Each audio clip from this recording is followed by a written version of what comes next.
Hi there, welcome back. The next tip I want to cover is how to hide the status bar in Excel workbook.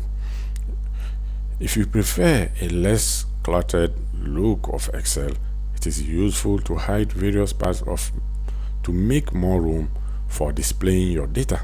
Status bar in Excel can be quite helpful by default.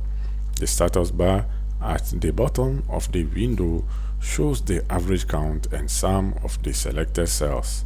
So it will be useful to hide the status bar at the bottom of the Excel window.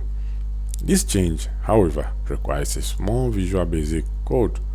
Don't be afraid, it is only a short statement. First of all, press Alt plus F11 to open the Visual Basic editor. The next step is to press Ctrl plus G to display the immediate window.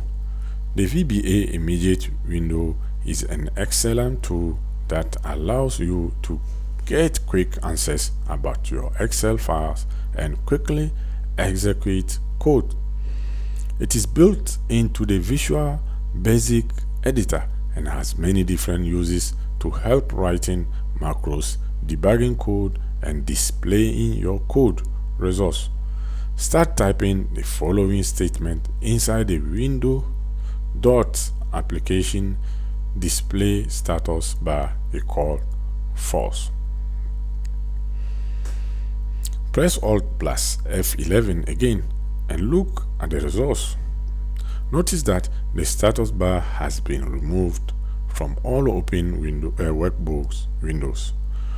Of course, you can display the status bar again simply by replacing the statement with the following application dot display status bar equals to true. So very efficient and fast way to hide or unhide the Excel status bar. Thanks for watching. See you in the next lesson.